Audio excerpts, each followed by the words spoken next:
क्या लिखूं? वो परियों का रूप होती है। क्या लिखूं? वो परियों का रूप होती है या कड़कती ठंड में सुहानी धूप होती है। एक मजदूर था, उससे किसी ने पूछा कि तेरा बेटा कितना बड़ा है? बोले साहब इतना बड़ा। बोले ये बताने का क्या तरीका हुआ? बोले बता 8 साल का है, 9 साल का है, 10 साल का है, बता इतना इतना इतना। ये क्या बता रहा है जी?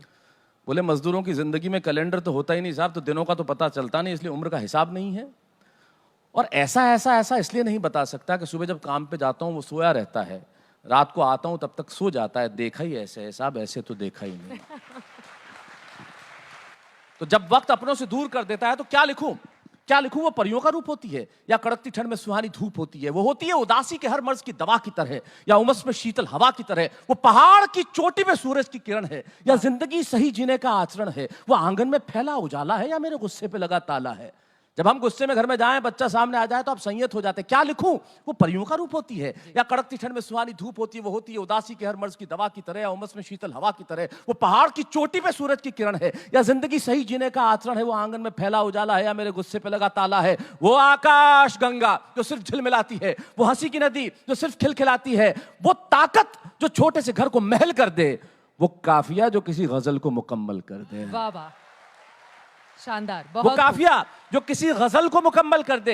वो जो ना हो तो वर्णमाला अधूरी है। वो जो सबसे ज्यादा जरूरी है। ये नहीं लिखूंगा कि वो हर वक्त सांस सांस होती है, क्योंकि बेटियां तो सिर्फ एहसास होती है। वाह वाह वाह वाह, बहुत बेटियां तो सिर्फ एहसास होती है। अंतिम पंक्तियां सौंपता हूं कि उसकी आंखें ना गुड़िया मांगती है ना खिलौना। बच्चे वो नहीं मांगते जो आप चाहते हैं। उसकी आंखें वो चाहते कुछ और हैं, मांगते कुछ और हैं, आप देते कुछ और हैं। उसकी आंखें ना गुड़िया मांगती है ना खिलौना। कब आओगे? बस एक छोटा सा सवाल सलोना। हर बच्चा यही पूछता है, हम भी अपने माँ बाप से यही पूछते थे। उसकी आंखें ना गुड़िया मांगती है ना खिलौना। कब आओगे? बस एक छोटा सा सवाल सलोना। जल्दी आऊंगा। अपनी मजबूरी को छिपाते हुए मैं देता हूं जवाब। तारीख बताओ, टाइम बताओ। वो उंगलियों पे करने लगती है हिसाब। और जब मैं नहीं दे पाता ना सही सही जवाब, अपने आंसुओं को छुपाने के लिए वो चेहरे पर रख लेती है किताब। आखिर रिश्ता होता क्या है? 35,000 फीट से जो सबसे अच्छा कह सकता हूं कहने जा रहा हूं। 35,000 फुट की ऊंचाई पर उड़ता हुआ विमान, विमान में सवार बहुत सारे लोग, कोई डॉक्टर, कोई इंजीनियर, कोई पत्रकार, कोई टीचर, सब बैठे। सबसे आगे की सीट पे बैठी एक छोटी सी बच्ची, बच्ची के हाथ में खिलौना, खेल रही है। सारे लोग जा रहे हैं हंसी खुशी। अचानक मौसम हुआ खराब, इतना हुआ खराब कि गिरने लगा विमान। गिरने लगा विमान, मौत आंखों के आगे नाचने लगी, तांडव करने लगी मृत्यु। सब लोग रोने लगे, चिल्लाने लगे, चीखने लगे, क्रंदन करने लगे। भूल गए कि मैं डॉक्टर हूं, मैं इंजीनियर हूं, मैं पत्रकार हूं।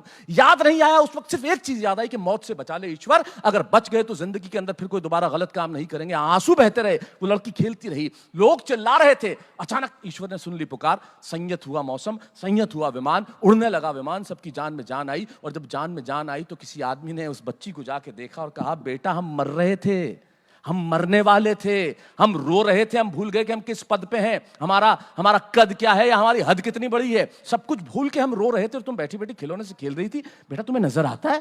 बोले हाँ अंकल, मुझे सब नजर आता है। बेटा तुम्हें सुनाई देता है? मुझे लगा तुम्हें सुनाई नहीं दिया। अंकल मुझे सब सुनाई देता है। तो बेटा तुम डरी नहीं? नहीं अंकल मैं डरी नहीं, क्योंकि इस प्लेन के जो पायलट है ना वो मेरे पापा हैं। अरे वाह, अब इन लाइनों पे बहुत मुश्किल है। और मैं जानती हूँ, या फिर भावनाओं के इस समंदर में मैं जानती हूँ कि मेरा पिता मुझे मौत के मुंह में कभी नहीं ले जा सकता। उसकी आंखें ना गुड़िया मांगती है ना खिलौना।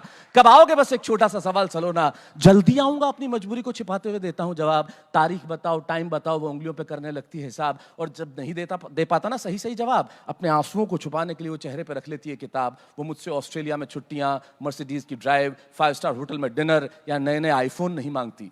न कि बहुत सारे पैसे वो अपने पिगी बैंक में गुल्लक में उंडेलना चाहती है। वो कुछ देर मेरे साथ खेलना चाहती है। और मैं वही, बेटा काम है, बहुत जरूरी काम है, आज तक वालों ने बुलाया है, नहीं जाऊंगा तो कैसे चलेगा। ऐसे मजबूरी भरे जवाब देने लगता हूं। और वो सोते हुए ये बताती है, वो आंखें बंद करके सोती है लेकिन सपने में खेलते हुए मेरे साथ रोती है। वो यूं जबाती है कि जैसे सब समझ गई हो, लेकिन जिंदगी न जाने क्यों इतनी उलझ जाती है। और हम समझते हैं कि बेटियां सब समझ जाती हैं। वाह वाह, बहुत खूब, बहुत शानदार।